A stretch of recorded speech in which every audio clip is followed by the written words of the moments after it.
Welcome, ladies and gentlemen, to what is a very special moment, for me at least, and that is my 6 months hair transplant review. Wait, no, that doesn't look good. Today marks exactly 6 months since I got my hair transplant done. It's been a long journey, filled with ups and downs.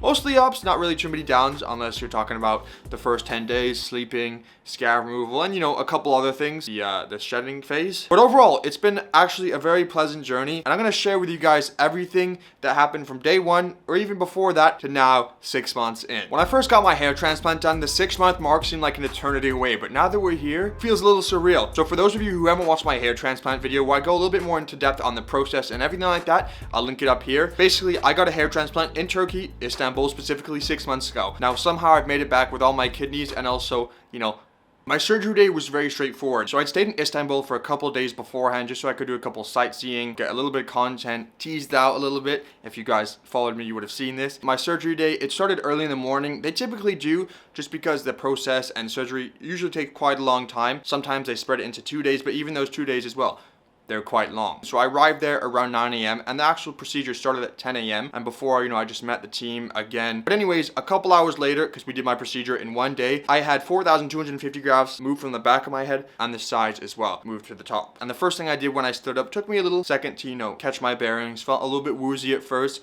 I grabbed my phone, I went straight to the mirror, and I just stared at it. And I obviously couldn't touch it. I really wanted to, but it was just really a weird and, amazing feeling to see that my hair is going to transform, and that I actually got a transplant. Fast forward to the next 10 days, you have to sleep upright, you can't sweat, you can't work out, can't go to the gym, can't swim, anything like that. I also stopped taking finasteride and minoxidil for a couple days prior, and then around 2 to 3 weeks after. This is per my doctor's advice. That was definitely the hardest period of this transplant physically. You had to sleep upright. I didn't really get that much sleep overall. Your head itches, you can't touch it as well. You feel a little bit dirty because you can't wash the top of your head. You could still gently pour water on it, so it was fine, but overall that was definitely the hardest part of it. Eventually you can remove your scabs, and as satisfying as this looks and as satisfying as the videos make it look, to be honest, it wasn't really that satisfying because you don't really have that much feeling and sensation in the top of your head. But it's still great visually because you get to see what your head looks like. It's essentially like you got a buzz cut. Although you're going to lose that hair or most of it, you get a good idea of what a buzz cut would look like on you. And I believe this is usually referred to as the honeymoon phase and the hair transplant. But regardless, that was great. It's also at this point that you're sort of out of that initial recovery phase and you can start to go out in public again, or at least in broad daylight. Although in this case you're recommended to wear a hat or at least stay out of the exposure of the UV rays from the sun, because this is terrible for healing, pigmentation, and those sorts of things. Like it is bad for your skin, but even worse in this case. The scars on the side of your head are still quite visible at this point. They're scabbing as well, and not all of those scabs sort of probably have come off, but your hair is starting to grow a little bit, and it does feel a little bit weird if you rub it back and forth, just an observation. Besides that, I remember I kept saying and feeling and thinking, it's like I never got a hair transplant, but I did, so now I just have to reap the rewards. But little did I know about the shedding phase. Now during this month, there was definitely quite a bit of redness, itchiness as well, definitely on the top of my head, which migrated to the back of my head for month 2. At this stage, it's definitely important to take photos as well. So I take daily video and photo updates of my hair, just so I can make compilations for you guys, but also visually to see as well. Obviously every day you're looking at it and it goes by gradually. And so in your head, you might be like, there's no progress, or there's minimal progress, I don't really see a difference. But it's when you compare day 1 to day 60 or day 1 to day 90 that you really get to see that difference. Throughout this period as well, especially in those first 10 days and in the weeks coming, you should be getting messages from your doctor or your clinic, seeing how everything's going. They'll instruct you.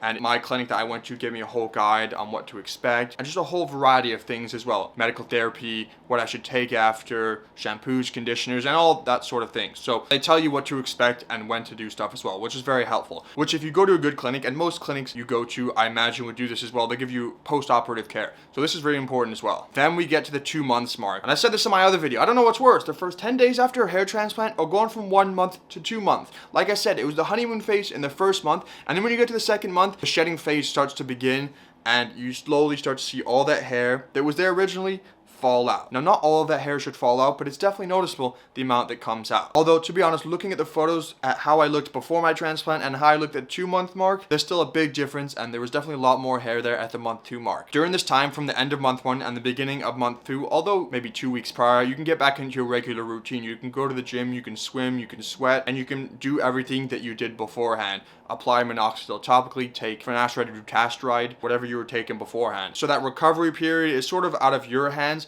and the things that you can do is very minimal, and it's in your body's hands now to get the whole process going. At this stage, I also started to use red light therapy. Now, I have a helmet that I use. You stick it on, I use it 10 minutes a day, and you can do that every day. You gotta stay consistent with it, but I definitely noticed that that helped with my redness a lot when comparing it with my brother, who also got a hair transplant. He had a lot more redness than I did. I definitely think it played a big role. Now, throughout month 2 and as well into month 3, I also noticed a lot more sensation coming back into my head.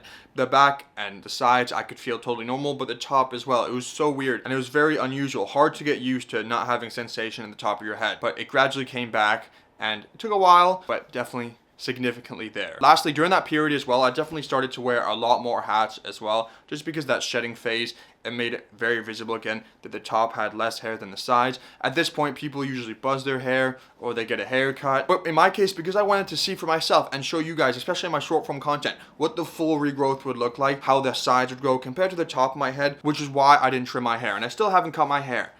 You know, a new video hopefully coming soon. By the middle of month 3, I'd say the shedding phase was essentially finished, and all the hairs that got transplanted, and perhaps some other ones as well, had fallen out, and the ones that were transplanted and that survived and that were taken as well had entered the telogen phase, which is essentially the resting phase, and what comes after that is the anagen phase, which is the growth phase. Over the next coming weeks, I could definitely start to see some of the hair sprout out and become visible in my scalp. Now, at first, they will come out thin and wispy, but over time, they will strengthen, get darker, and get thicker as well. So this is why it takes such a long time to see results. Although the hairs will come out at the 3 to 4 month mark, they won't become, you know, full, thick, and as healthy as they could look until, let's say, the 7th, 8th, and even 12 month mark as well. It's mainly a waiting game at this time, so really test your patience. But even though there might not be that big of a difference between month 3 and 4, if you compare photos at month 4 to that when you enter the shedding phase at, like, let's say month 1.5, month 2, then you can definitely notice a big difference. Now, as I said, you won't really notice a big difference between month 3 and 4, and this is because the hairs are just starting to exit the telogen phase, and therefore they're starting to grow, and you know, before they visibly show on the scalp and penetrate,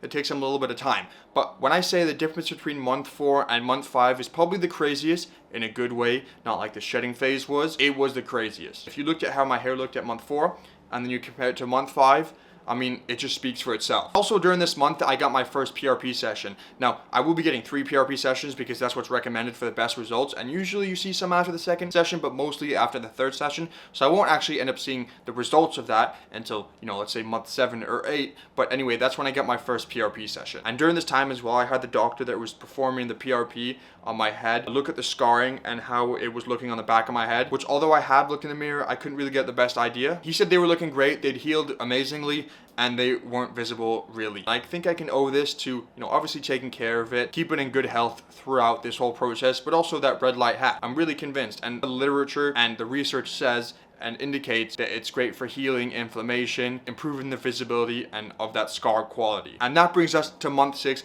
right now, and this is how it's looking. From this angle, I could probably get away with the hairstyle if I tilt my head upwards, but then obviously if I tilt it down, you can see my scalp. You can see there are areas that are obviously still quite thin, especially here, because the density is most dense at the hairline bit here, and then it gradually decreases and becomes less dense the further back you go, because this is the first thing you see when you greet someone if it isn't the crown.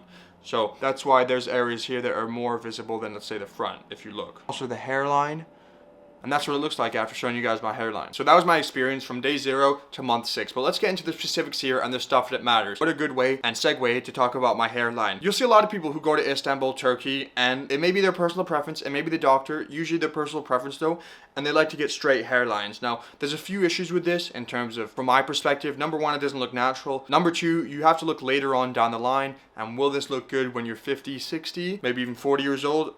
You know, I'll leave that up to you. And then also in terms of preserving the amount of grafts you have, because you have a finite amount of grafts on the back and sides of your head, although you can take some from the body, but they're not as good quality. But once you deplete and use up all the ones on the back and sides, if you do end up doing that and your balding genetics get the best of you and you thin out and recede a little bit more behind the transplanted hairs, you'll be left with a huge gap where there isn't any hair, and in the front you'll have loads of hair. So that's also something to think about when it comes to hairline placement. Now, I definitely went conservative, but in my mind, I'm happy with it.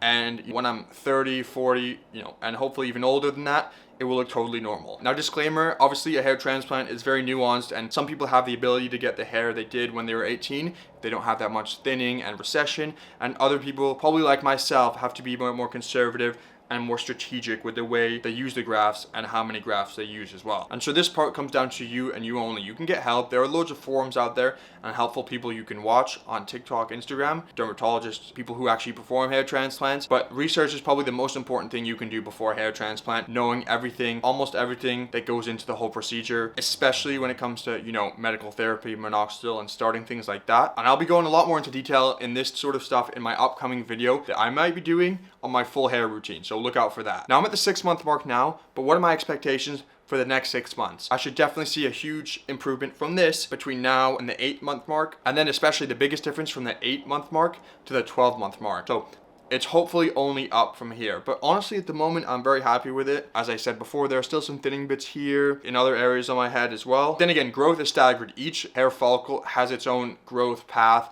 and the time it will take to start to grow. It all follows its own journey. So that is why also that if you look at my hair, that this side, especially down the middle, looks a bit more thin than the right side, let's say, compared to the left side as well. Although it's definitely more noticeable in the center. So this should hopefully start to fill in and thicken up as time goes on and should not be as noticeable. Now, something that I've noticed, which happened especially after I shaved my head, and mainly in this last month or so since getting my hair transplant, which I briefly touched on the video if you guys have watched it after I shaved my head, which I encourage you guys to watch, not only because it shows how my hair looked like before the hair transplant, but I just think generally it has a good message in it, is that number one, I'm not really worrying about my hair. When I shaved my head, there was nothing to really change about it. It was really, weight off my shoulders, and it was super easy to maintain. Shampoo and conditioner, barely. Hairstyling, hair products, whatever it was, out the window. And I'm sort of getting the same sensation now, but in a different way. Not because I don't need to look after it, but because I actually have stuff there. It feels like me again. My rationale was I'd essentially stabilized my hair loss. I knew pretty much the main bits of what a hair transplant entailed, the expectations, and I had the opportunity presented to myself to get a hair transplant sponsored, and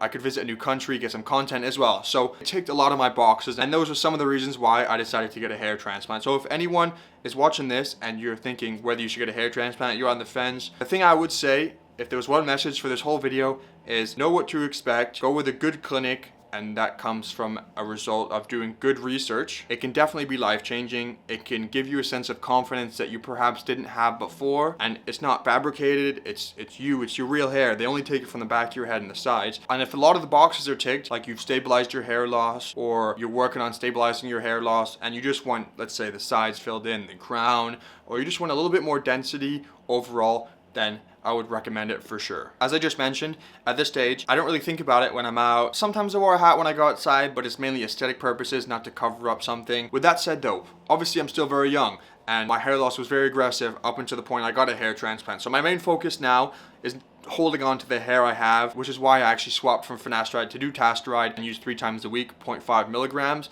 So that's my long-term goal. Maintain the hair that was there previously and maybe even grow some new hair is my main focus. Which is actually why I've been trying new treatments as well. As you guys saw in my last video, I did PRP, which if you haven't watched, I definitely recommend you to watch that as well. And that helps stimulate hair growth, reduce shedding, and although it is not a cure for hair loss, as neither is, finasteride and dutasteride, it's definitely a secondary and alternative treatment that can benefit people with androgenic alopecia and other types of hair issues as well. So I'm very happy with how it came out. I'm very glad as well that I shaved my head and decided to live with that for a month before taking that leap and getting a hair transplant, because at the end of the day, this is a cosmetic procedure. So it's important to treat it like one as well.